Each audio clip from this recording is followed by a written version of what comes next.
Please rise for the presentation of the colors as the flags of the United States of America and the state of California are brought in by the Honor Guard from the Richard A. McGee Correctional Training Center.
Please remain standing for the singing of the national anthem by Correctional Administrator Nathan Justin of the California State Prison, Solano.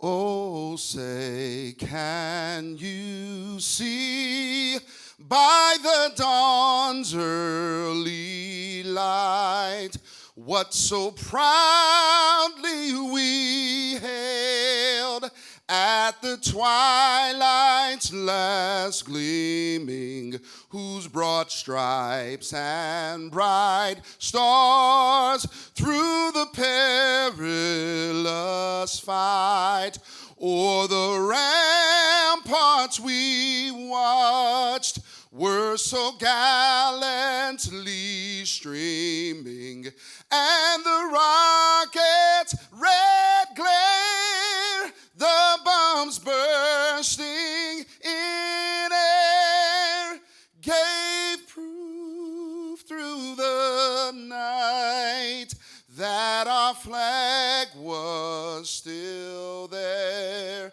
Oh, say does that star-spangled banner yet wave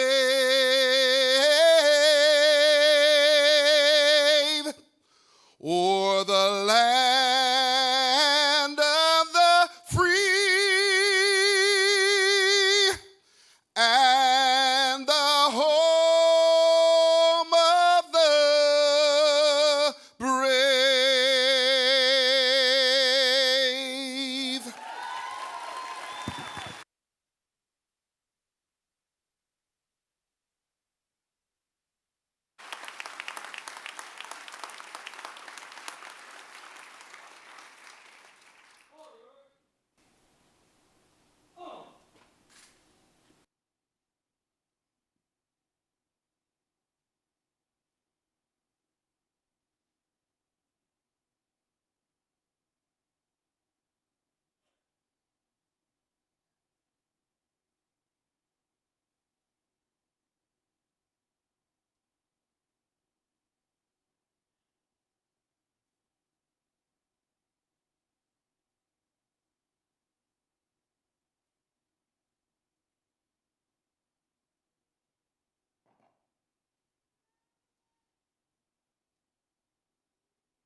Please be seated.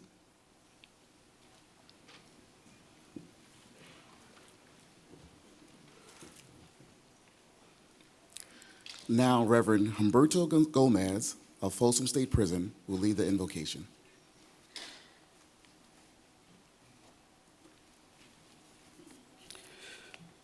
Almighty God, the heavens tell of your glory, and the expanse declares the work of your hands. We come humbly before you, the Creator and sovereign ruler of all peoples of this earth. O God, we pause to recognize men and women of valor whose extraordinary actions went above and beyond the call of duty to safeguard the life of citizens of our communities.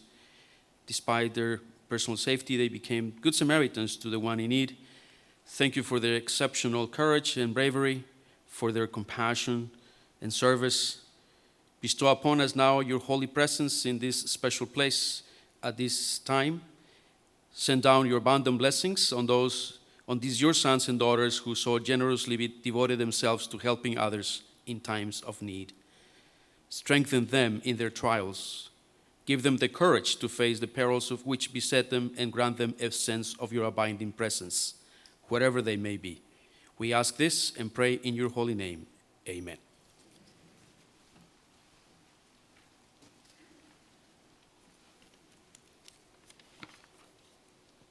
It is my privilege to introduce the Secretary of the California Department of Corrections and Rehabilitation, Ralph Diaz.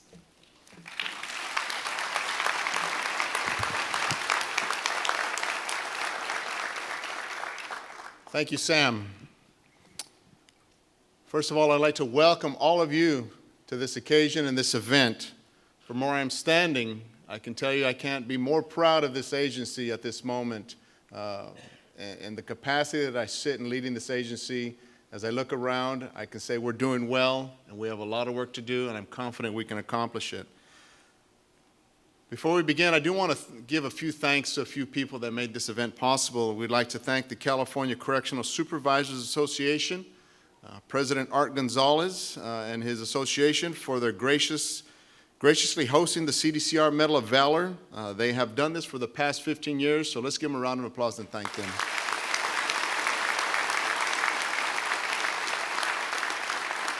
I'd also like to thank the students of Florence, the Florence High School Law Academy, under the leadership of Carlos Garcia, for helping us. They set up more than 1,000 chairs yesterday so you can be right where you're at right now. And they helped usher some people here holding up signs. Let's give those young group of leaders a hand also.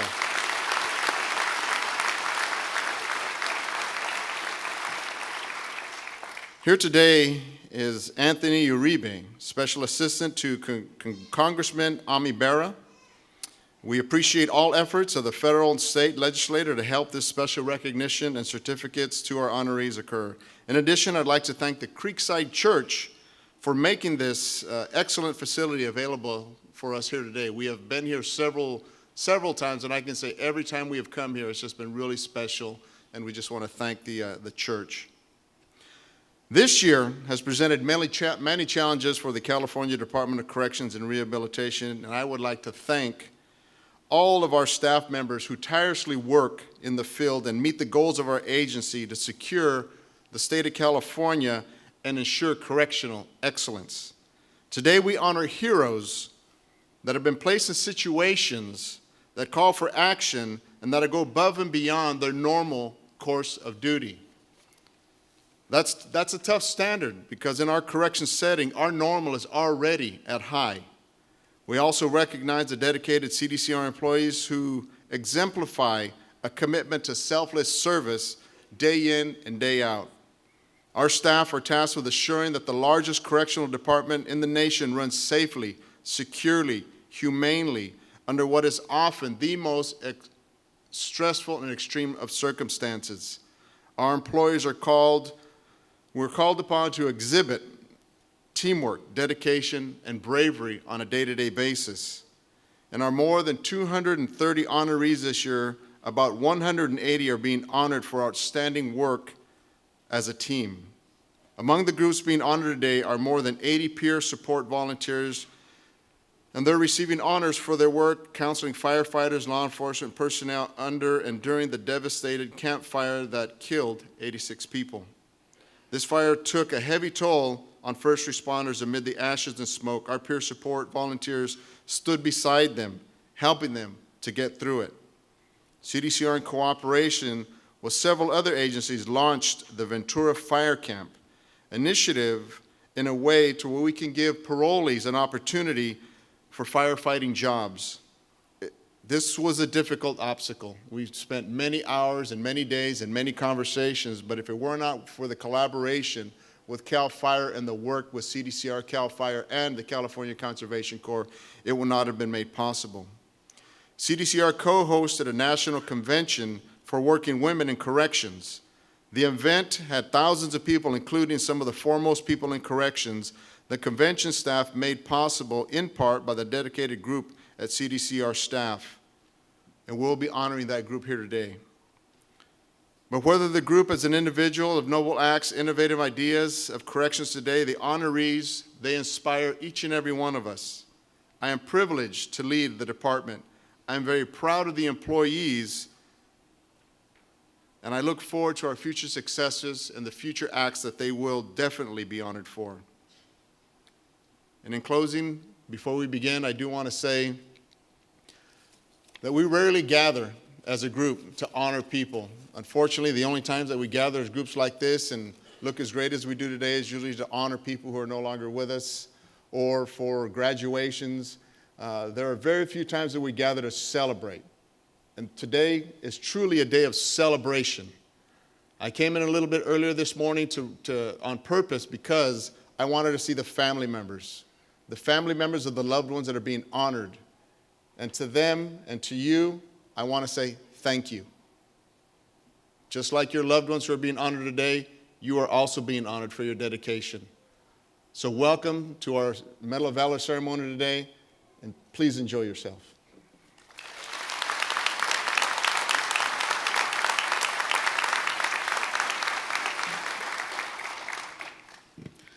Our first awards are for the Employee Recognition Program. Presenting our Employee Recognition Awards will be Dr. Diana Tosh, Undersecretary of Correctional Healthcare Services.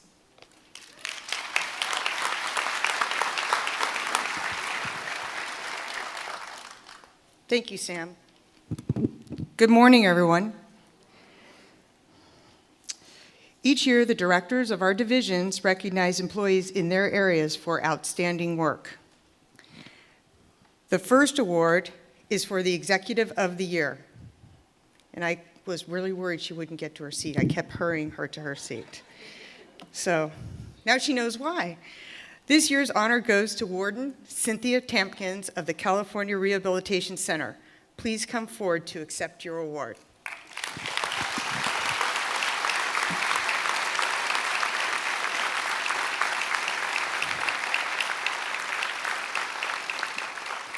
Warden Tampkins has faced challenges unusual for a warden. She has led staff through repeated proposals to close CRC while she maintained high employee morale and working standards. Under her leadership, CRC operates to the benefit of the California citizens, staff, and inmates. She is a caring boss and person. For example, she does all the cooking for her staff appreciation holiday meals each year to show her personal appreciation for their hard work.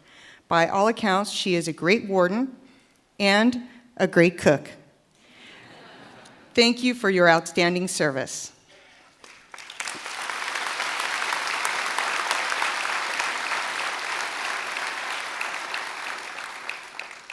The next award is for the Administrator of the Year. This year's honoree is Edmund Blagden, Chief of the Strategic Offender Management System, which is a mouthful, so we usually call it in CDCR SOMS, much easier. Please come forward and receive your award.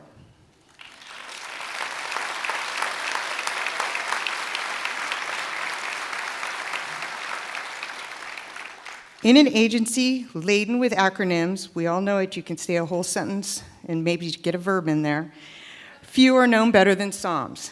Edmund is responsible for seeing that it works and works well. SOMS supports public policy goals, represents the innovative use of technology, and assists a large number of officials inside and outside of CDCR. The passage of Prop 57, which gives inmates incentives to take responsibility for their own rehabilitation, added more challenge to maintaining SOMS. Edmund and his staff came through with flying colors. Thank you for your outstanding service.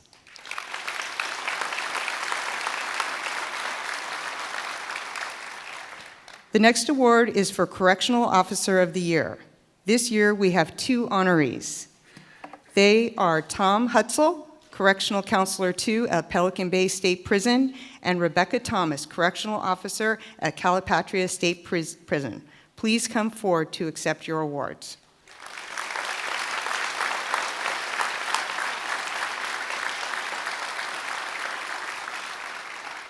Tom and Rebecca represent excellence in 2 vital areas of CDCR, rehabilitation and family visiting. They both illustrate how one person doing their job at the highest level of excellence can make a real difference. Tom is a facilitator of inmate groups. At their graduations, inmates have cited Tom for leading them down a meaningful path. He has inspired inmates to desire to reach out to their victims to convey a heartfelt apology.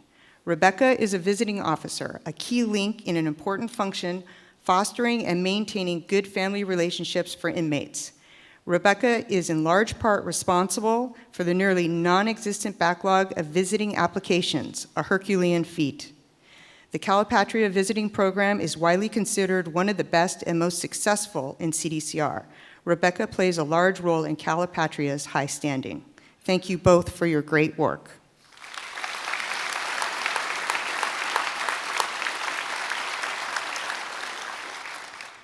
The next award is for Correctional Supervisor of the Year.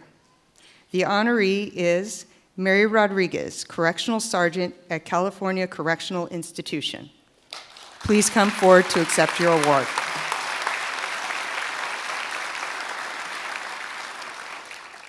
Mary is a clinic sergeant for healthcare access and an interfacility transportation sergeant. She shows an ability to work efficiently and comfortably amid high-stress environment. She inspires good teamwork and is outstanding at training others. She quickly learns new concepts and brings others along with her. Amid all the stress, she consistently displays friendliness and a calming personality. Thank you for your outstanding service.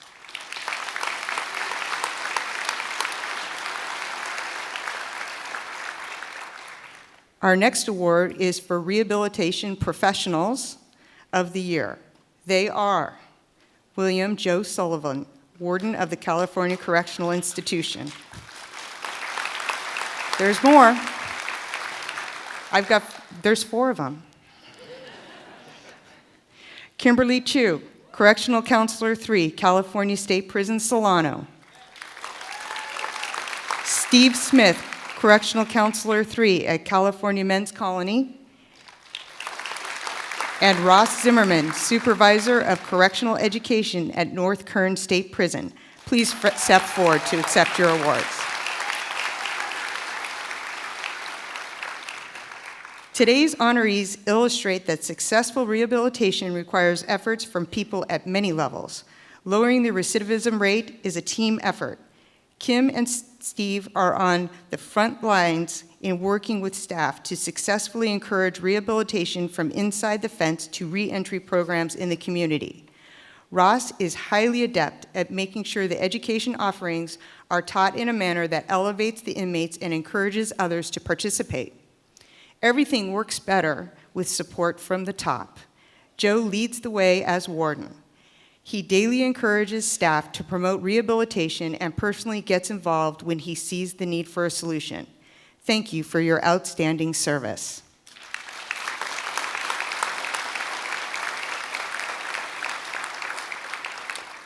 Our next award is the Division of Parole Operations Professional of the Year. This year's honoree is David Nichols, Chief Deputy Regional Administrator for the Northern Region. Please come forward to receive your award.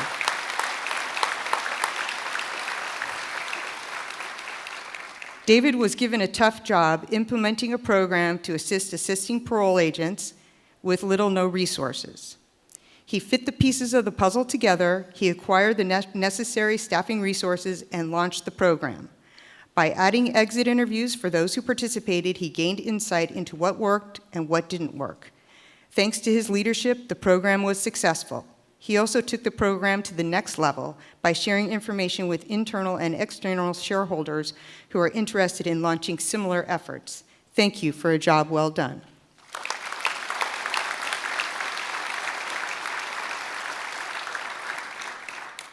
Our next award is for the Division of Juvenile Justice Professional of the Year. This year's honoree is Jeff Black, Correctional Food Manager 1 at the Ventura Youth Correctional Facility. Please come forward. Years of experience have shown that youth's attitudes and behaviors may be influenced by the food they receive. That's true for everyone. Jeff works hard to make sure the eating experience at Ventura is the best it can be. He maintains well-trained staff in cooking facilities that meet or exceed all health standards, and the food produced is the best possible. In addition, he worked hundreds of extra hours providing food management to the innovative Ventura Fire Camp Pilot Program, which trains employees for firefighting jobs. 3 hot meals a day provided to parolees, CAL FIRE staff, Conservation Corps participants, and others were in large part due to Jeff. Thank you for your excellent service.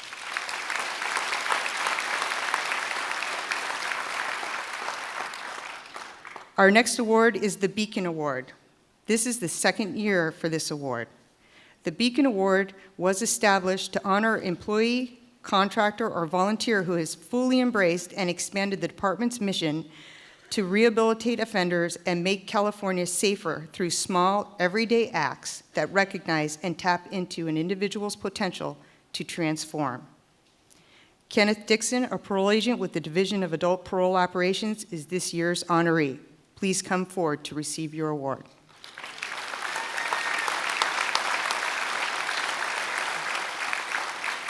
Kenneth's caseloads consist of parolees originally sentenced to indeterminate life sentences. Because they served lengthy prison terms, the parolees are often lost in their new world. Kenneth gives the extra help, support, and encouragement to help a successful transition from incarceration to society. He helps parolees learn how to grocery shop, a daunting task if you've not been in a grocery store for 20 years. He helps connect parolees and their families with a wide array of services.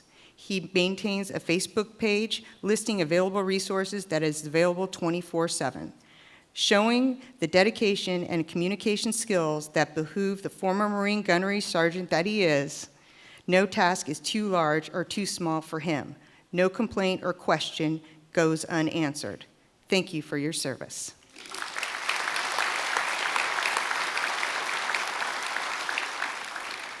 Our next awards are for Distinguished Service Medals. Yolanda Manier, Director of Healthcare Policy and Administration, will present the next awards.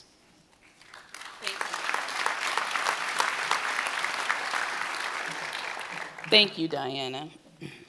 The Distinguished Service Medal is awarded for an employee's work conduct with the department for a period of months or years, or involvement in a specific assignment of unusual benefit to the department.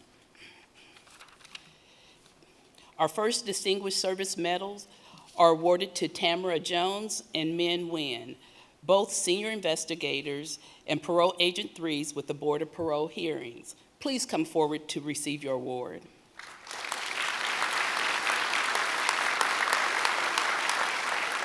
Both have had distinguished careers with the board. Tamara worked as a lead senior investigator with the board's communication unit. Min worked as a lead senior investigator with the board's pardon, medical parole, transfer investigation unit. In their roles, both worked directly with the governor's office. Tamara completed more than 450 computation sentence investigations as she led a team of 20 senior investigators. Min completed approximately 3,500 pardon applications. Both serve as positive role models for peers and subordinates. Thank you both for your outstanding service.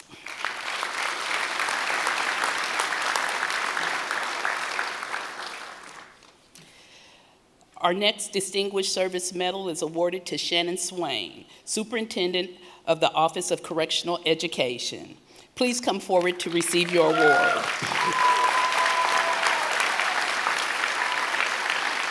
During the past 3 years, Shannon has transformed the prison educational system. She has led the implementation of extensive statewide teacher improvement programs for over 1,900 teachers and staff.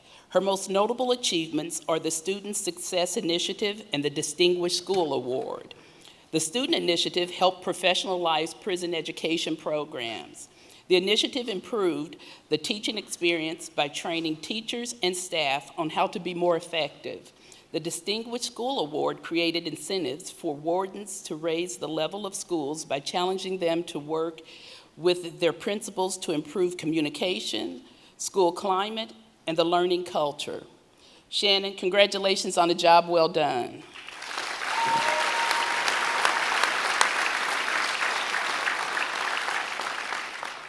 Our next Distinguished Service Medal is awarded to Sally Morgan, Instructional Designer for the Division of Juvenile Justice. Please come forward to receive your award.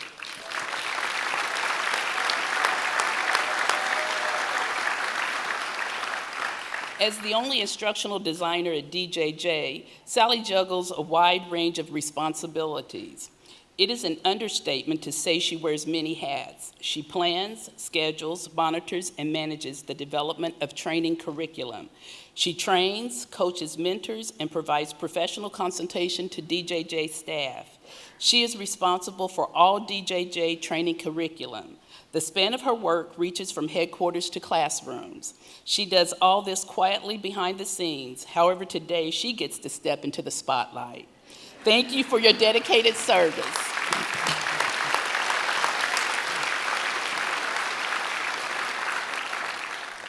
Seven members of the Office of Correctional Safety's Criminal Intelligence Analysis Unit are specialists for all crimes and all hazards.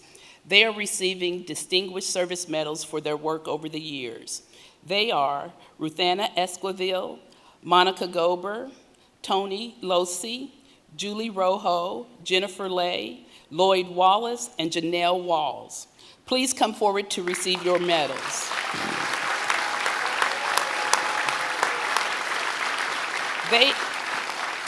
They have collaborated with federal, state, and local investigators to enhance public safety many times. For example, they reviewed the records of more than 15,000 inmates to help the task force that eventually captured a suspect in the Golden State Killer crimes, one of the worst serial criminals in state history.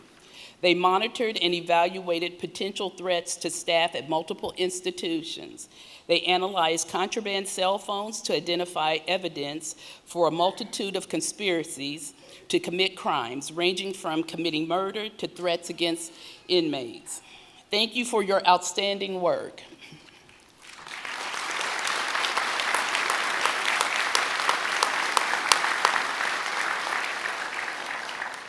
Our next awards are unit citations. Deborah Heisen, Director of Facility Planning, Construction, and Management, will present these awards.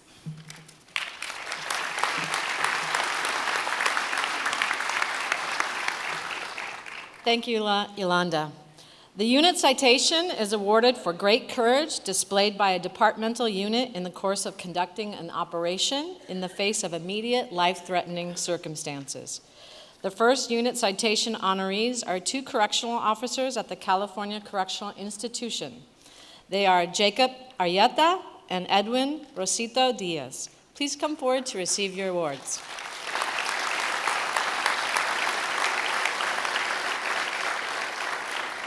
In February 2018, an inmate attacked a doctor with an inmate-manufactured weapon.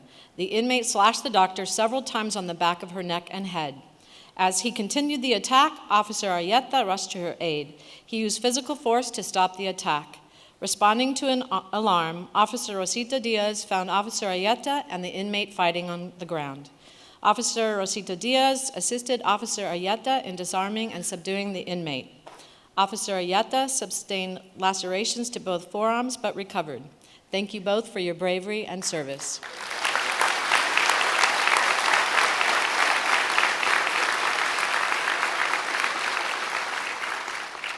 Our next unit citation medals go to two more correctional officers from the California Correctional Institution. They are Officers Robert Harris and Christina Holcomb. Please come forward to receive your medals.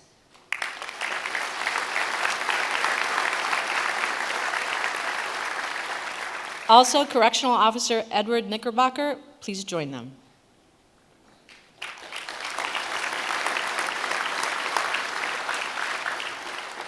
Last year, an inmate released from his cell to a day room threw a cup of hot water into the face of Correctional Officer Edward Knickerbocker. The inmate continued the attack with an inmate-manufactured weapon. Officer Harris fired once, then a second 40-millimeter less than lethal round at the inmate to stop the attack. Officer Holcomb responded and put herself between the inmate and the wounded officer. She struck the inmate several times with her expandable baton. The efforts of Officer Harris and Holcomb were instrumental in stopping the attack and possibly saving the life of the wounded officer. To show his gratitude for the actions of Officer Harris and Holcomb, Officer Knickerbocker joined them today in the circle of honor to your left.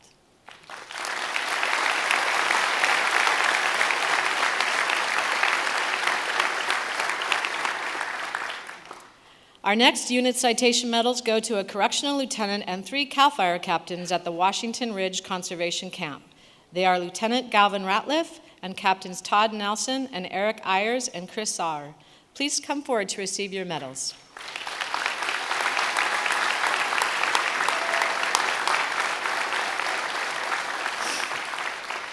During the deadly campfire last year, Captains Ayers and Sauer led inmate fire crews up a road engulfed with fire on both sides. They were instrumental in saving many buildings and people in the area. At one point, they found people trapped at a temporary rescue area in immediate need of evacuation. The 3 captains and Lieutenant Ratliff quickly developed an extraction plan. Lieutenant Ratliff drove the people away with fire burning next to the road. Blocked at one point, he found another way. He eventually led 6 to 8 vehicles to a safe location. Thank you all for your life-saving efforts and your service.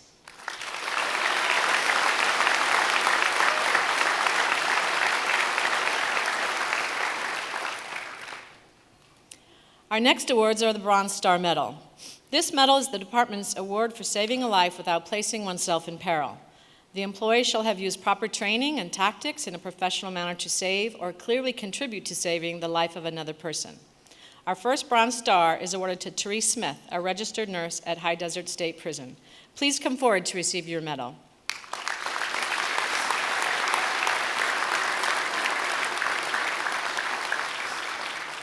Last year, Nurse Smith came upon a major motorcycle accident as she drove to work. She found the motorcyclist bleeding heavily from his leg and the dismembered leg on the ground nearby.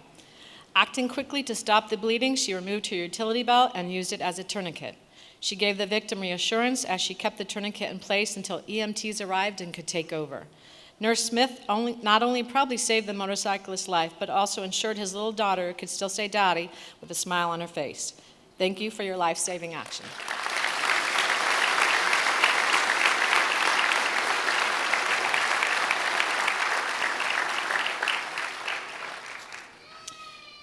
Our next Bronze Star is awarded to Correctional Officer Edgar Alivas Jimenez of California State Prison, Corcoran. Please come forward to receive your medal.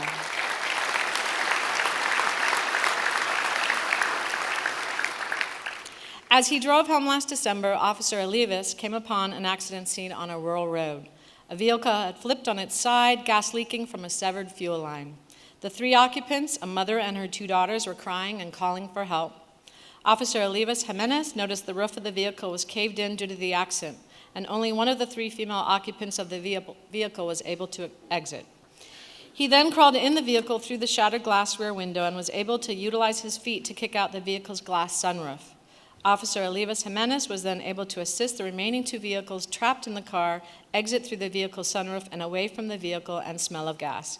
He is receiving a medal today, but the real award might have been a mother's hug that day and effusive thanks for saving her and her family.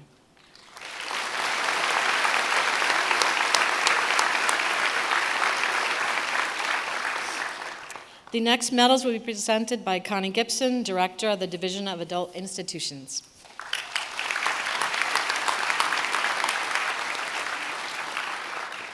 Thank you, Deborah. Our next Bronze Star is awarded to Correctional Officer Thomas Patega of the California Medical Facility. Please come forward to receive your award. Last year, two pit bull, dogs broke through a fence into a neighboring backyard. One of the pit bulls attacked a man in the backyard. Officer Patanga, who lived nearby, heard the neighbors scream for help. The officer grabbed his personal firearm and hurried to the scene. He found one of the pit bulls biting the man's arm.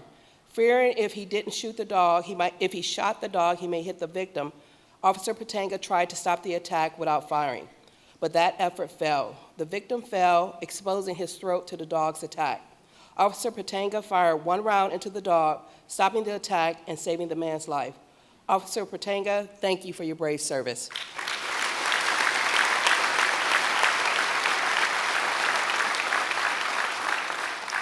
The next Bronze Star is awarded to Correctional Officer Rafael Trevino of the Central California Women's Facility. Please come forward to receive your award.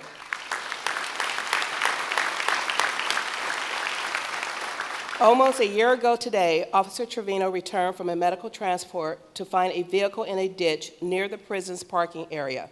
Officer Trevino found the unconscious driver slumped over the wheel with the engine running. The officer pulled the driver from the vehicle but couldn't find a pulse.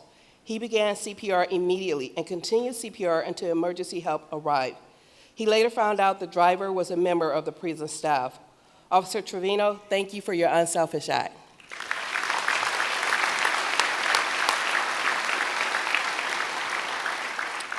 Our next Bronze Star is awarded to Paul Ford of the Stockton Parole Unit.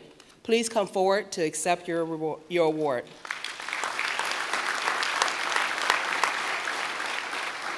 Last year, Agent Ford saw an overturned vehicle in a pool of water next to Interstate 5.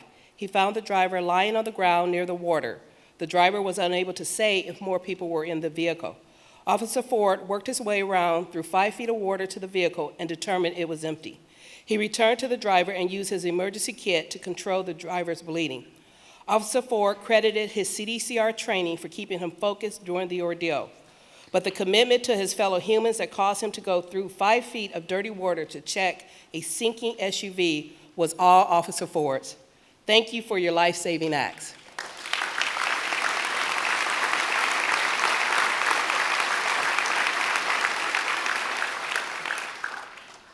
The Silver Star is the department's third highest award for acts of bravery under extraordinary and unusual circumstances.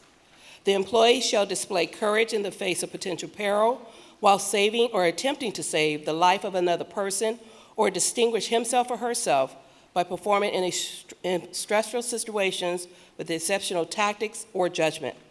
Our first Silver Star is awarded to Correctional Officer Pamela Baldo from Folsom State Prison.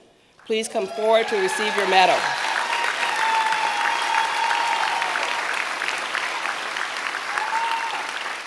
Last year, Officer Baldo received the kind of offer from a daughter and her granddaughter that you just couldn't refuse. They agreed to help clean out her garage.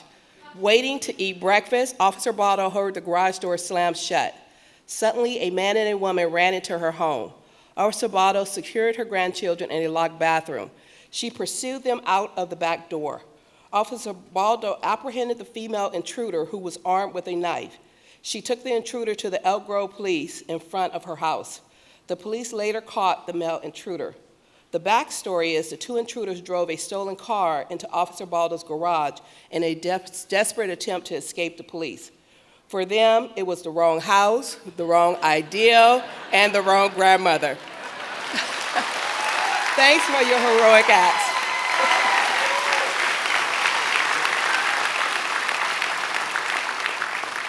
The next Silver Star is awarded to Brandon Donahue, a dentist at RJD Correctional Facility. Please come forward to accept your award.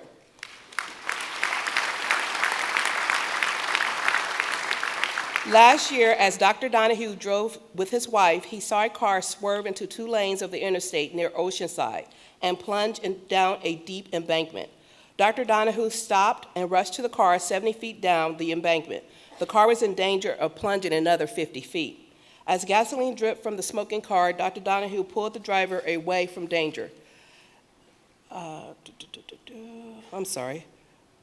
Dr. Donahue stopped the victim's bleeding and stabilized him until paramedics arrived. The driver was a 19-year-old boy coming home from work, and he fell asleep at the wheel.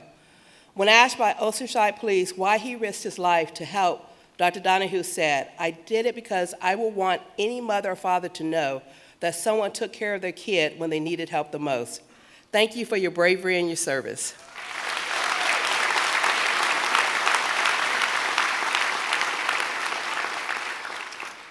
The next Silver Star is awarded to Correctional Officer Javier Flores Jr. of Avenal State Prison. He could not be here today, so the award will be accepted by his warden, Rosemary Endo. Please come forward. Driving his children to school, Officer Flores saw a Kings County deputy sheriff struggling to handcuff a man while a woman fought the deputy. Several other people stood nearby, encouraging the man and woman to fight the deputy, inching closer to the fight. Officer Flores told his children to lock themselves in the car, and he ran to help the deputy. His arrival caused the people yelling at the deputy to back off. The women pulled the handcuffed suspect from the car as they both were hitting and kicking the deputy. Officer Flores forced the male suspect to the ground. The deputy subdued the woman. The incident ended with both in custody. Later, backup deputies said they were at least 20 minutes away. Today, there is one Kings County deputy who continues to serve and protect because Javier took the initiative and risk to help a fellow law enforcement officer. Thank you for your service.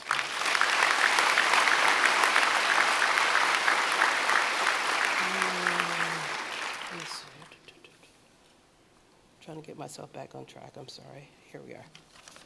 The next Silver Star is awarded to Correctional Officer Manuel Moran of the California State Prison, Los Angeles County. Please come forward to receive your medal.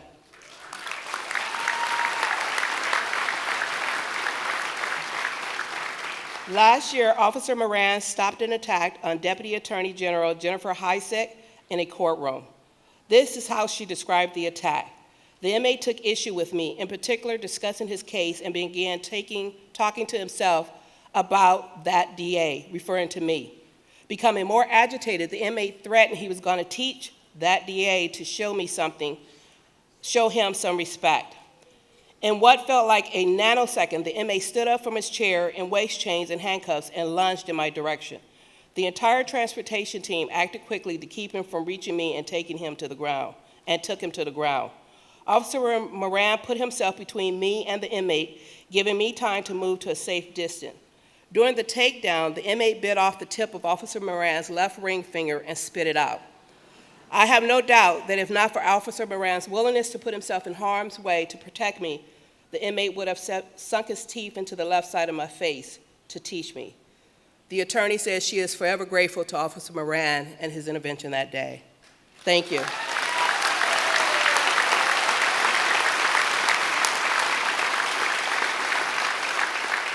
Our next medals will be presented by Jeff McCumber, Undersecretary of Administrative Services.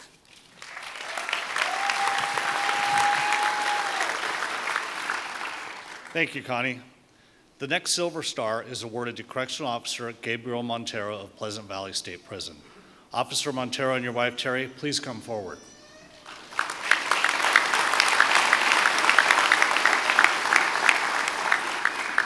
While driving, the Monteros spotted a car floating down a canal in Fresno with the driver trapped inside. Officer Montero climbed over a bridge railing to get on top of the vehicle. With the help of Terry and others, he secured the car to the bridge to keep it from floating away. He then broke out the rear glass panel so he could talk to the driver. The driver panicked as water rose in the vehicle. Officer Montero told him to calm down and release the seatbelt to give him more breathing room. That worked long enough for a Fresno City Fire Department crew to pull the victim to safety.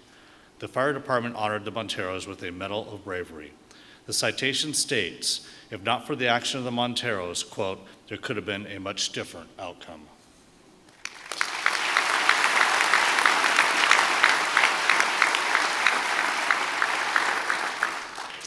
The next Silver Star is awarded to Raquel Luca, a youth correctional counselor at the O.H. Cloth Youth Correctional Facility. Please come forward to receive your medal.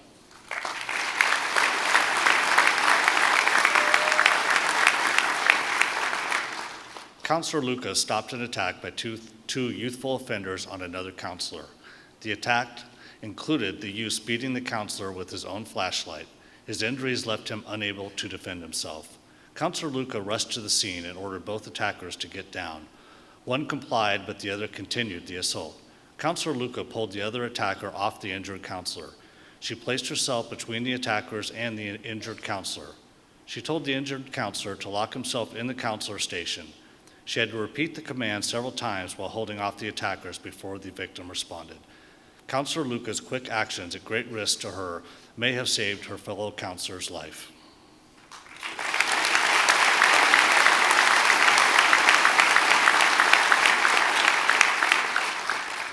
The next Silver Star is awarded to Jeremiah Britton, a Parole Agent 1 with the Chico Parole Office. Please come forward to receive your medal.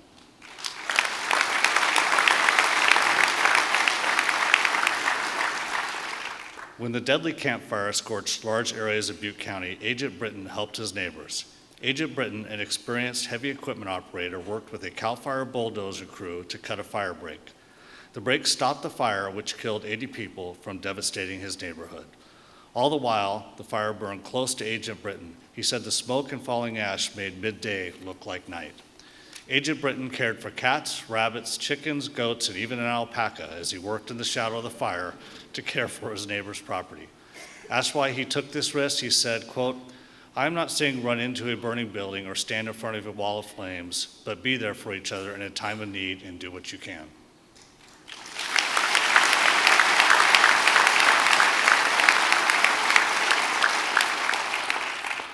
The next Silver Stars are awarded to Correctional Sergeant Hector Arias and Correctional Officer Michael Tarinsky of San Quentin State Prison. Please come forward to receive your medals.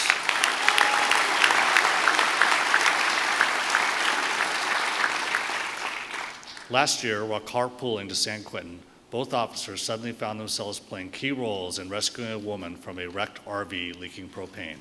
The RV had crashed into a dry creek bed and tipped onto its side. A husband and wife were trapped in the vehicle. Collapsed cabinets had pinned the woman and seriously injured her. They tried to calm the woman and stabilize her as much as they could. When emergency crews arrived, they provided key aid and manhandling equipment through the water and mud. With their help, a fire ladder was laid across the mud, creating a bridge. The pair helped get a Stokes slitter into the RV and properly secure the woman and slide the victim across the mud to a waiting rescue helicopter. Treating the heroic efforts as all in a day's work, they cleaned themselves off as much as possible and reported to their shifts at the prison.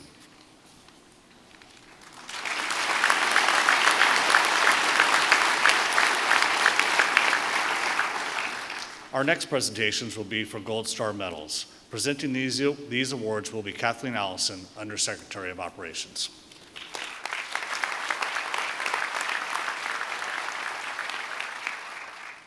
Thank you, Jeff. The Gold Star Medal is the department's second highest award for heroic deeds under extraordinary circumstances. The employee shall demonstrate courage in the face of immediate peril in acting to save the life of another person. The first Gold Star is awarded to Sergeant Martin Gonzalez of the Central California Women's Facility. Please come forward to accept your award.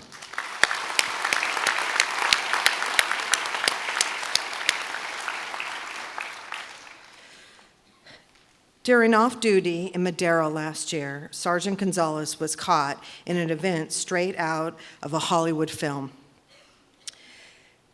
He witnessed an accident in front of him that left a pickup on the railroad tracks as the train approached.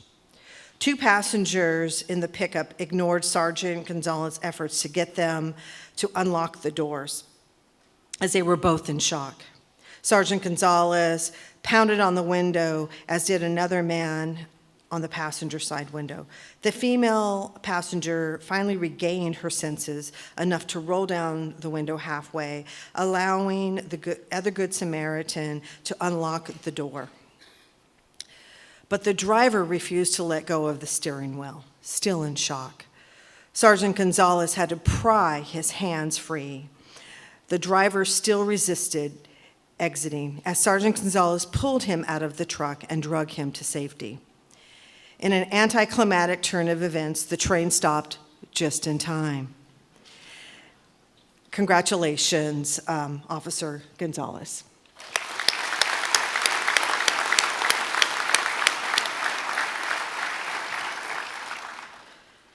The next Gold Star Award is awarded to Correctional Officer Jesse Moran of Avenal State Prison, who's currently at the Substance Abuse Treatment Facility and State Prison at Corcoran. Please come forward to receive your award.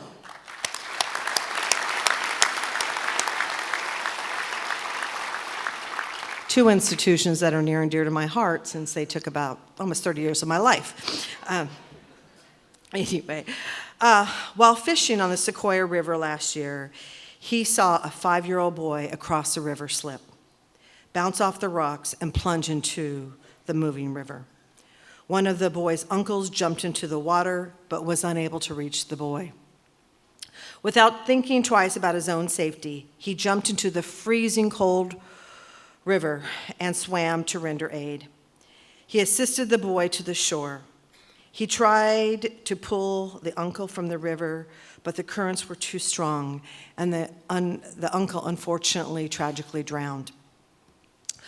Officer Moran said the CDCR training kicked in, and he jumped into action, performing CPR on the young boy. He was fearful because CPR didn't seem to be working, but he continued anyway. After several CPR cycles, water began to come from the boy's mouth, and several more cycles, even more water, until finally he heard a faint cry and realized that he had rescued the boy. He will forever be a hero to that mother. Thank you so much.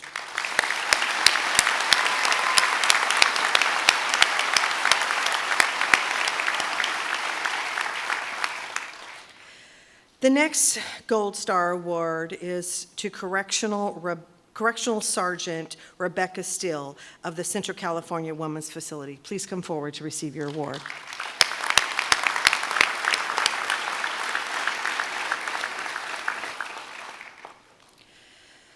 Last year, while traveling on Highway 99, a car in front of Sergeant Steele lost control on a wet roadway. Another vehicle came to stop on the side in the middle of the lane. She stopped and checked on the driver.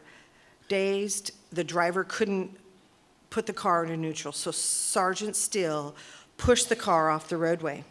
But seeing another car skid towards the man's car, Sergeant Steele grabbed him and pulled him to safety as the cars crashed into the victim's car. The chain reaction caused numerous vehicles to pile up.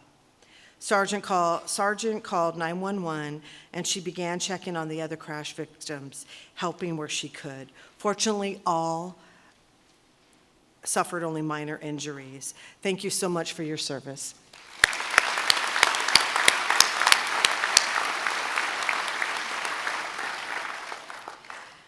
Our next presenter, I ask for a very warm welcome for Secretary Diaz, who just very recently received a unanimous vote by the California Senate to be the Secretary of California Department of Corrections and Rehabilitation, a job he loves with every ounce of his being.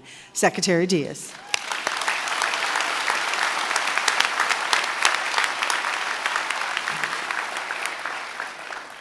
Thank you, Kathy. I really appreciate that.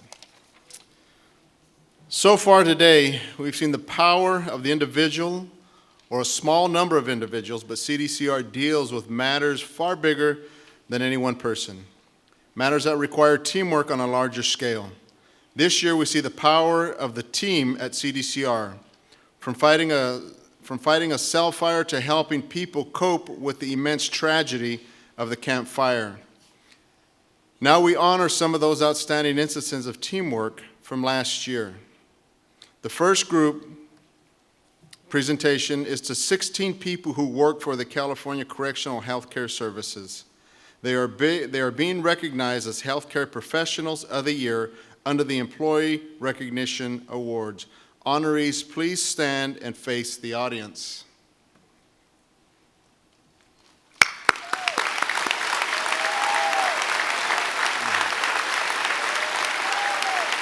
Please remain standing. Those in the audience, please watch the video screens above your heads as their names are scrolled. This team spent years maneuvering a maze of healthcare regulations and policies. Since 2016, they worked with external and external stakeholders to create the new Healthcare Department Operations Manual while making sure it met regulatory needs. By February of 2019, they had covered 259 medical policies and procedures and 49 dental policies and procedures, and the new format, and began presenting it for the committee approval. As if the task wasn't difficult enough, in the final 6 months of the team had to meet a tougher online accessibility standards and deal with the hundreds of changes to chapters of definitions. Nevertheless, they succeeded. This 701-page project helped set the standard for patient care and for years to come. Thank you for your service. Let's give them another round of applause. You may be seated. Our next group presentation to 17 correctional officers who are receiving unit citations. Honorees, please stand and face the audience.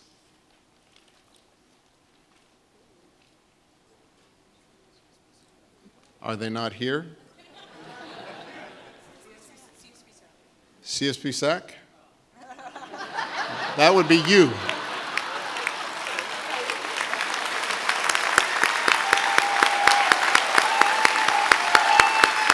Outstanding. Those in the audience, please watch the video screens above your heads as the names are scrolled. Last year, an inmate at the California State Prison Sacramento starting a cell fire that endangered the lives of staff and 23 other inmates. Heavy smoke suddenly emerged from a cell. Staff donned emergency equipment and began evacuating inmates to safety. Because of the heavy smoke, staff had to communicate by institutional radio to tell the control booth which cells to open. Even then, 4 inmates could not come to the food porch to don handcuffs because of mobility impairments. Staff conducted emergency cell evacuations to save these inmates. 4 inmates required transport to outside hospital facilities, but later returned. The rest of the inmates were housed without incident after the fire was put out. Because of their fast coordination and actions, there were no serious injuries. Well done, everyone. Let's give them another round of applause. Thank you very much. You may be seated. Our next group presentation is to 24 CDCR employees who took the heavy responsibility of organizing and presenting a high-profile Women Working in Corrections and Juvenile Justice Conference last fall. They are being awarded Distinguished Service Medals. Honorees, please stand and face the audience.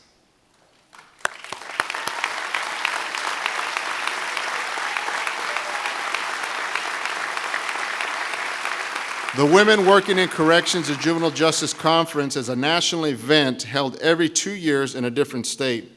The honorees who worked with the California Peace Officers Foundation had to pull the convention together from scratch, securing enough hotel rooms, keynote and breakout speakers, meeting spaces, printed programs, menu selections, and other activities. They planned for 600, but sold out 2 months early and worked to accommodate extra attendees from across the nation. Nearly 800 people attended the 2018 conference last October.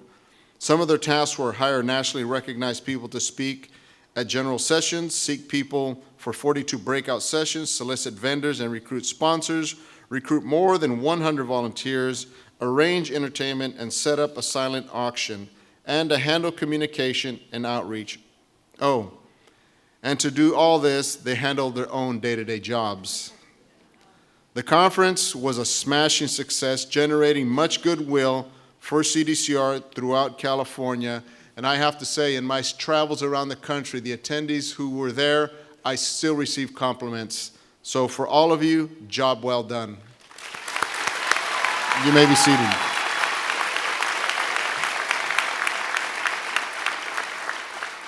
Our next Distinguished Service Medals are awarded to 41 people from CDCR, CAL FIRE, and the California Conservation Corps. and John Muir Charter School, who launched the Ventura Fire Camp. We have special guests for us here today from CAL FIRE here on stage with me, and if you'll just come up and join me in a second here. CAL FIRE staff greatly helped the Ventura project off grounds and on grounds, and some of their captains already have been honored for fighting the camp fire. So join us, please. Could I have Joe Tyler, Michael Moore, and Don Gordon? Come on up. Honorees, please stand and face the audience.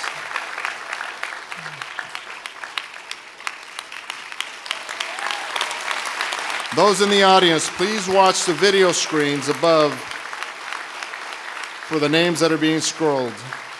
The Ventura Training Work Group worked under intense deadlines and public scrutiny, created, planned, and built and activated the nation's first parolee firefighter training camp.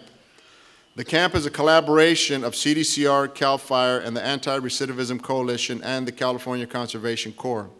In addition to the training, the camp fires responded to the fires and other emergencies throughout the state, providing a critical service in battling California's increasingly dangerous wildfires. The work group's combined experiences and creativity resulted in the successful, unique program committed to public safety and second chances. The camp was activated in less than a year after it was proposed. It provides advanced firefighter training and the reentry services for formerly incarcerated firefighters and pay the benefits, providing a pathway for employment for the fire industry. And with me, I have Joe Tyler, who I would be honored if he would just say a few words.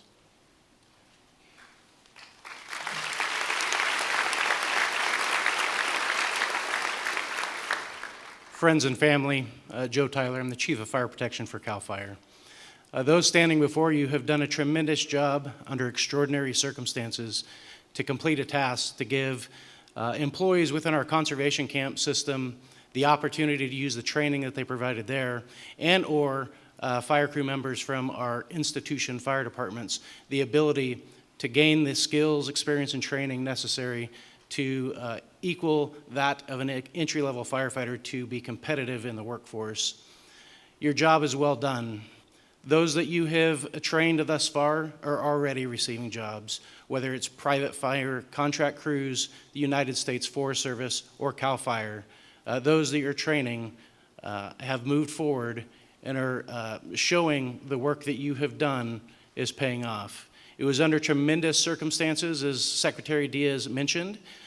You have been taken out of your day job or what you typically do to create this environment, giving an opportunity for our parolees moving into the fire service in the future. Thank you, Secretary. Thank you, Captain Tyler.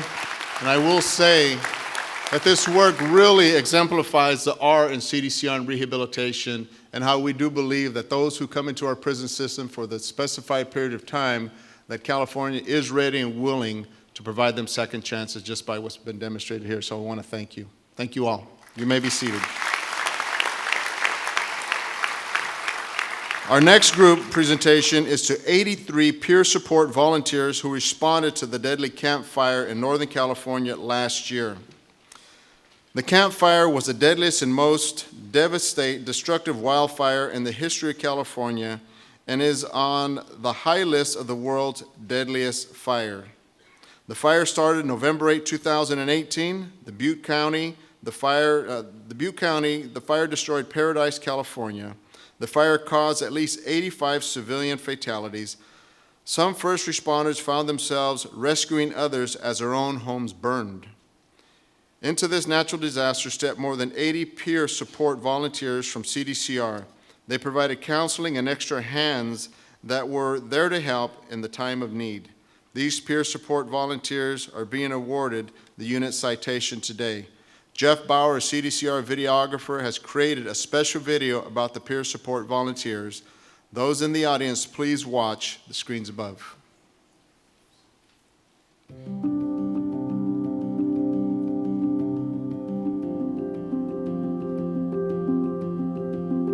To be prepared for what we came to, never. There's no way you could have prepared for that. It was like walking into Hiroshima. The campfire was unlike anything that I have ever experienced, and we did go down there sort of wide-eyed, not really knowing what to expect, but we wanted to help. That was my first time actually dealing with something like a wildfire, and the sheer chaos of it. You know, you can actually have an awe moment where you're kind of just stuck looking around, but you got to snap out of it quick and realize why you're there and what you're there to do. It's real life, because ultimately, you know, you're stepping into somebody's life, and a lot of people were hurt. A lot of the officers there were just working day after day after day after day. So many people in uniform, and just seeing in a good way, the amount of people that were there to help from all sides of law enforcement. The group that came together for the campfire was a group of 80 people, and it was from, I believe, 6 or 7 different institutions. It was wonderful to meet like-minded people that were there wanting to do whatever it took to make a difference. The sheriff reached out to the California Department of Corrections and Rehabilitation for help, because he realized that 200 or something of his first responders had lost their homes, and all they had left was their uniform and the vehicle they were driving. He knew there was a much needed use for peer support, so he called out, and that's when Catherine Minnick put out the call to all the team leaders. So we actually got to ride around with those people that's what they had left, and talk to them while they were still working. And just listening, just seeing how things were for them and what they experienced and what they had gone through. One of the things that we recognized early on, I think the day of the fire, was that this fire, this event was gonna have a significant impact on our people in terms of their emotional well-being. Our job was to shadow other chaplains from other law enforcement agencies and to go out and kind of talk to the officers, law enforcement agencies that were already out in the field. So in that small area, the PSP team coming, I was helping with first like animal rescue. The next time I was assisting with, you know, just road blockades because people were trying to go out, looters. They sent me to East Facility where they had all the donations coming in. We sorted through so many donations. There were trailers full coming in. We had to sort everything, lay it out on tables so these people could basically come in and shop for these goods. Some people I played with their kids so they could shop. Others I could tell that they were pretty overwhelmed, and I kind of just took over and shopped for them. When we first got there, it wasn't a warm welcome. You know, they were stressed, they were going through a lot of things. They didn't know who we were, but after a couple of days, then it started to change. Then they would see us and they'd wave and say hi and, hey, you wanna go? Let's go up here, I'm gonna go check this out. Okay, cool. And so we kind of started to become part of the team. Was also creating a situation where the people that were there build these bonds with individuals. I mean, I know there's several of the people that came up that still talk to people up there. We can't change the tragedy. You know, we can't take away the pain, and we can't take away the loss and the destruction, but we can offer something. You know, we can offer compassion, and we can offer support, and we can offer resources. And I think that in any devastating situation, that's the best that you could possibly take out of it. The mission is to help, right? The mission is to support. The mission is to get people out of harm's way, right? And that's the PSP team. I don't feel like I deserve to be recognized. It's just kind of like a no-brainer to help. The simple thank yous, just to opening up, you know, trusting us, trusting a complete stranger at that, with their issues and what they're battling. That was the reward in itself. I don't feel it's necessary. I feel I was doing a minimal thing compared to what the people of Paradise, you know, the first responders in Paradise, Magalia, that lost everything, they're the ones that deserve some kind of recognition.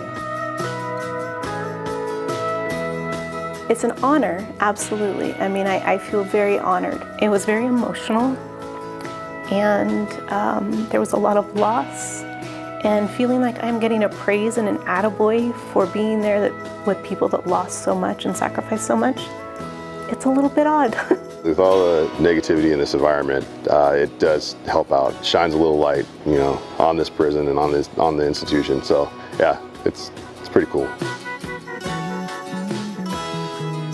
To have 80 people that have been touched in a way that, you know, no one else is ever going to experience something like this. You may have another disaster, but it's not going to be the same one. So the 80 people that are involved in this all have a bond. In looking at like the whole fire, I felt like, boom, like we're here assisting people in a time that is really traumatic. But my true takeaway is that time is so precious, it's priceless. You know, how you spend your time is really important, right? So it changed my entire trajectory. At CDCR, we don't typically get the opportunity to go out and help the public out in that manner. So for us to go outside of our local institutions was something that we've never done before. It was a pioneering mission, and being a part of that was a tremendous honor. By far out of my career, it was the most meaningful thing that I've done. I'm glad that they're being recognized. I think that's very, very deserving of the recognition. They played an important role in our overall response. That role to help our folks deal with a horribly traumatic event. And again, I think that the work that they did back then is paying dividends as we move forward, and I'm grateful for that.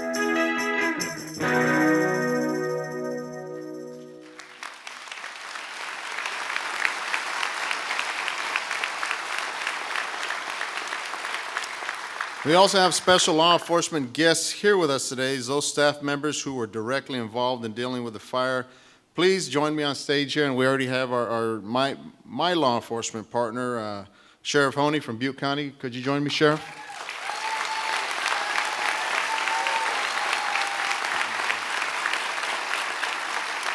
Wayne Barley, Butte County Probation Officer.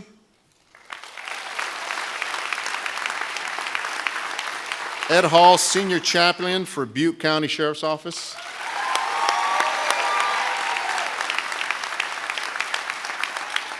Jennifer Hard, Program Manager for Butte County.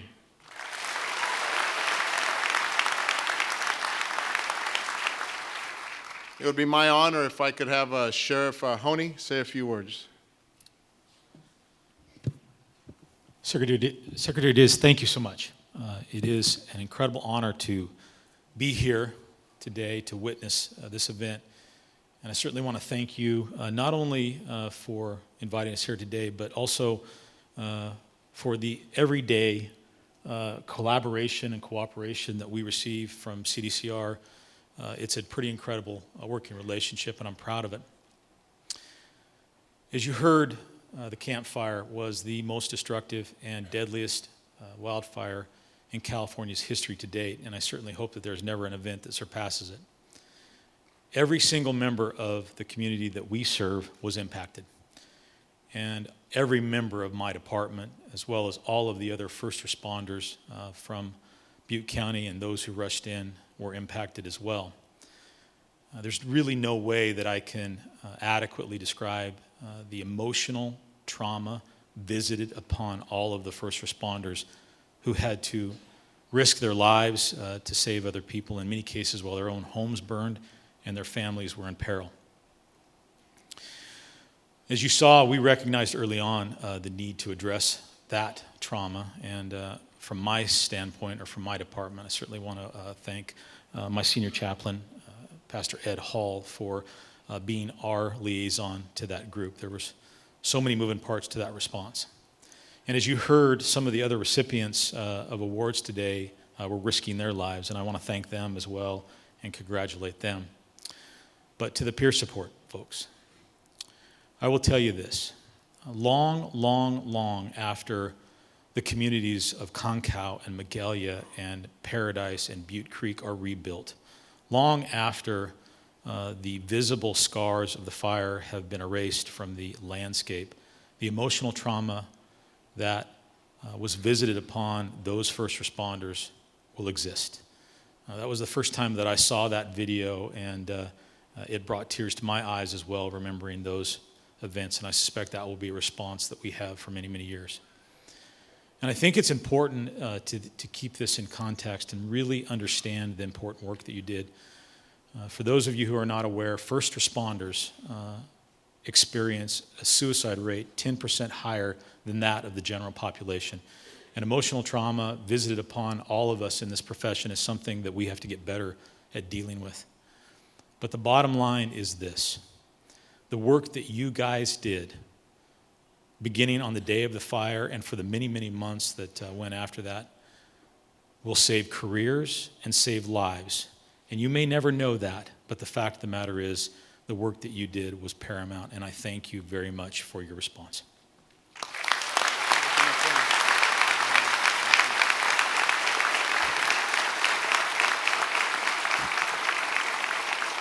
Peer support honorees, please stand and face the audience.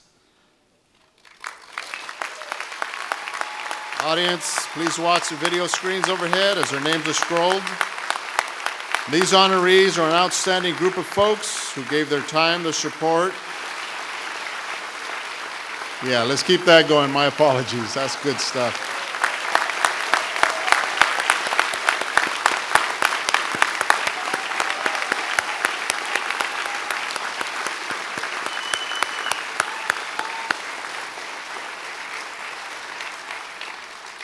These honorees are an outstanding group of people who gave their time and support to others in need. They showed a strong love and regard for their fellow humans by leaving their homes and loved ones to go where they were desperately needed.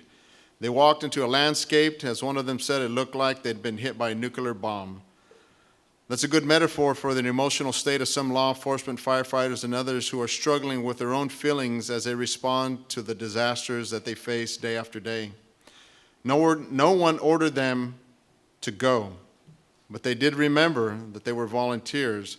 While this was an exceptional service, the honorees today also represented confidential sources of support for every CDCR employee. CDCR has over 1,200 peer support volunteers statewide.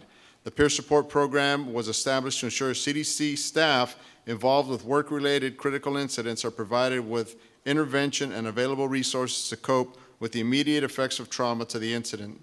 The peer support group provides peers who are trained to listen and offer emotional and practical support in their help in time of need. I salute you and I thank you for your service, and we will do better in expanding this program. Thank you.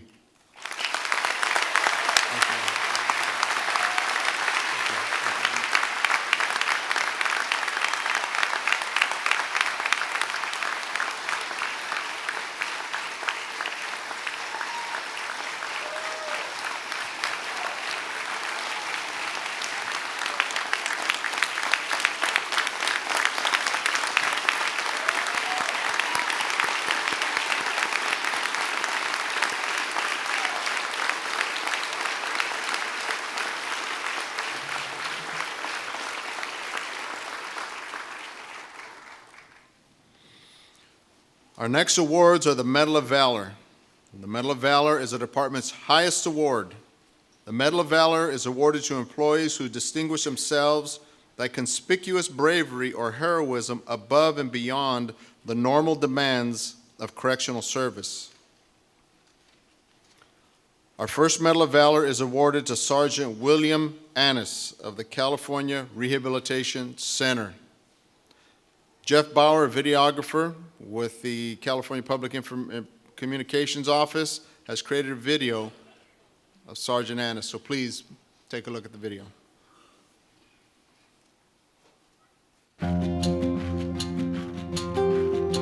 It was a routine day. I was headed to Medical Center Convalescent Hospital. I was driving south on Waterman. While heading down Waterman, I could see a considerable amount of smoke. And as I got closer, I pulled up in front of this residence here, and the garage was engulfed. We are fully involved at Pat's Garage. I didn't see any fire department personnel yet or hear any sirens. It was hot. It was fully engulfed. And so I said, is there anyone left in this home? Because the proximity of the garage was right next to the house. And they said yes. And I said, well, let's get them out. When I walked into the home, and I walked into the room that was closest to the fire. That's the room I went to first. We have an immediate structure threat. You could feel the heat, and you could hear it. I was surprised when I walked in and saw these elderly ladies there, and then I realized that it was some sort of a home for the elderly or assisted living. Right away I saw that one of the ladies, she had an oxygen machine, generating machine. It's like a little portable machine.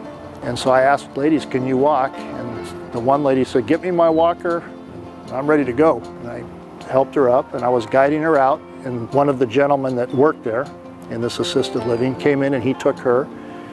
I went back in for the second lady, and I grabbed her portable oxygen machine. She said she could walk, but she couldn't carry the machine. It was very heavy. So I grabbed the machine and I helped her and guided her out. So I went to the next room. There was a third elderly lady. I grabbed her, helped her up. We walked out. Honestly, at that point, when I knew the building was clear, they were sitting down. When the fire truck pulled up, I walked straight to the firemen and I told them the house was clear, that these three ladies might need some medical attention. I went to my vehicle and got my vehicle and left. Once I knew the fire department was on the scene and they were good, I left. Center Medication 224 is on scene. I think I might have said, ladies, have a good day. Hang in there, things will get better. Something to that effect. If we can get a second line brought back here. The reason I acted the way I did, a lot of it's training. I mean, that's what we're trained to do. We respond, and we're trained for a lot of those. I'm not a fireman, but in corrections, we respond to every emergency. Like I said, when I was driving by, there was nobody. There were a few cars pulling over, taking videos, but there was nobody on the scene yet. I go, well, somebody's got to do it, and I did it. It was all in a day's work. I didn't put any emphasis on it. I didn't really even tell anyone. I just went, okay. My Warden Tampkins, I was once again touring the hospitals, and I was driving, and my state phone rang, and it was Warden Tampkins, and she said, I have you on speakerphone, and I just want to tell you that you're going to get the Medal of Valor for your actions at the fire. And I was overwhelmed a little bit. You're a little bit embarrassed. Like I said, it wasn't anything out of the ordinary.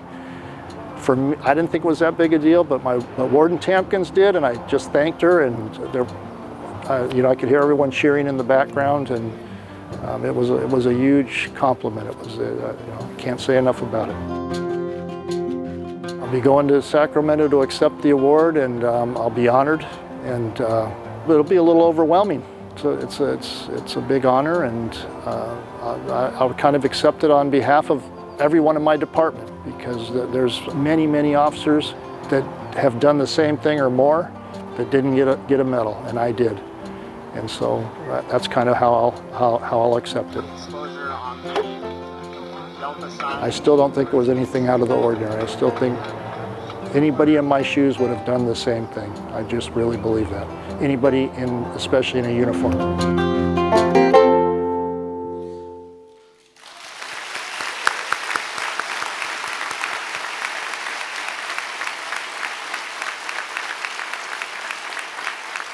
Clearly, Sergeant Annis's modesty and bravery show in this video. However, what he didn't say in his deeds didn't stop with rescuing 3 elderly women from the approaching fire. He also rescued several dogs trapped inside of a yard. All these deeds speak to quite of a hero who he is, who genuinely saw his actions as all in a day's work. Thank you, sir, for your bravery, and thank you for your service. So at this point, I want you to come and accept the Medal of Valor.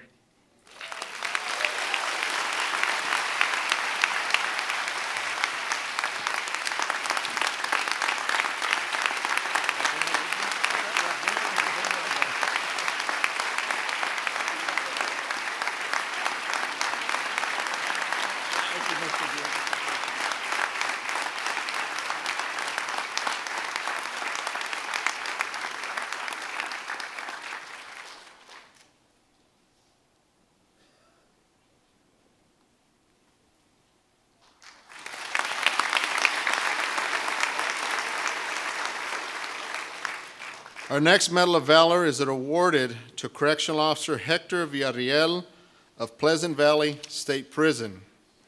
We have presented a video of Officer Video. Robert Stewart of the Public Information Offices has put one together, so please take a look at the video.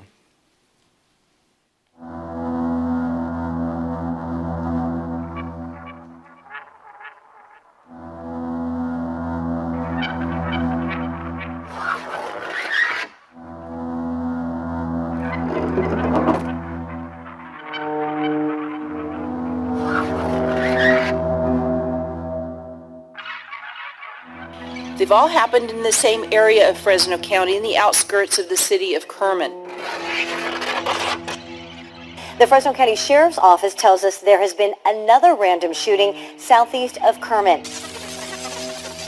Everyone around here that I spoke to was in fear of what was going on. The suspect approaches from the opposite direction, and right when the cars are even, fires into the unsuspecting victim's car. This guy kept everybody at fear. Nobody wanted to drive. The Fresno County Sheriff's Office believes the shootings are random and appear to be related based on the fact they have happened in the same general area and around the same times of the day. By the time he realized his truck door was pierced by a bullet. 912 ambulance. My boss here got shot through her window in the car. Can you send an ambulance? Okay, did she get hit? Yes, she's bleeding. This is a top priority right now. We need to put an end to this. If this keeps going, it's going to be a matter of time before we have a murder investigation.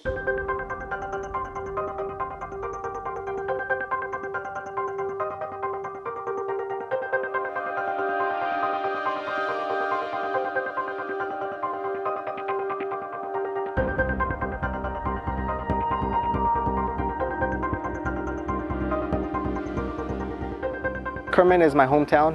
My family and I moved here when I was 8 years old. My parents live in Kerman. We came to visit them. On the day it happened, I start, picking up speed gradually. I pass him up, and then he flies past me. Whoa! Good, maybe like 5-10 cars away ahead of me. As soon as I'm catching up to him, I see his driver's side window rolls down. As I'm getting closer, I see his hand and a gun stick out of the window. So the first thing I say is, get down. He slammed on his brakes and he got behind me. At this point, I'm just watching my mirrors. I was like, man, what should I do? What should I do? Where should I drive to? My immediate, worry was the safety of my family. And so I was like, you know what? Let me go over to the fast strip. It's a public area. It's welded up. I mean, there shouldn't be. It should be empty right now because it's late. He drove into Kerman. The suspect vehicle followed him. As it turns out, the victim in this particular case was a California Department of Corrections and Rehabilitation correctional officer, and he was armed. At that point, I was like, man, this guy wants to do something. His intentions aren't good at all. I tell my brothers, call the cops. Now my thing is get his attention away from my family. Just hoping that I can at least keep an eye on him or hold him in that position in case he decides to get off with his gun, until cops arrive. I was just making sure everybody got out of the way, and I was just I was taking cover there. So I had my gun ready just in case he did something. I pulled out my phone and I called 911. I was like, I'm a peace officer. I got my gun out and I got my badge on me in case you guys need to see it. As soon as I said that, you hear them already coming down. Once the cops got there, I started giving orders, roll down your window. So get out of the truck with your hands behind your head. Get on your stomach, cross your feet, place your hands behind your back and face away from us. Do you have a gun on you? I seen a gun on you. Do you have a gun on you? So he's like, yeah, it's in the truck. So once he said it's in the truck, me and Kermit PD started moving forward. Another officer comes and jumps on his back and cuffs him up, places him in restraints. Tests on the handgun revealed that the bullets recovered from 5 of the shootings match bullets that were shot from that handgun. You got to do your best every day because you got to work hard and always give it your best everywhere you go because people are always watching you. We all want to do our job, do our best, and be there to help people out. Something I learned with this department is that a lot of us are really close. We're all about helping people out in times of need. I'm just thankful that I was able to, to do something good for someone. I believe that with the arrest of this defendant, that series of shootings is now over. Because of everything that went down there, he's no longer in the streets, so the public is safer now. I'm a humble person, a humble man that just is always going to do the right thing. When people run, we're going to go toward the danger. That's something I did, and that's something I will continue to do.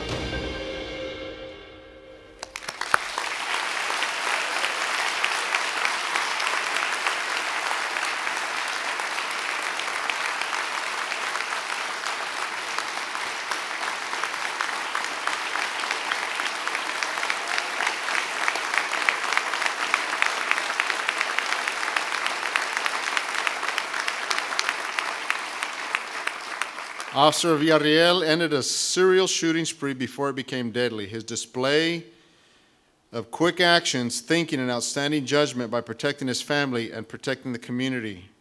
Officer Villarreal kept his wits and he used his training. At this time, I'd like to have Officer Villarreal come forward with your Medal of Honor to be honored. Come on up.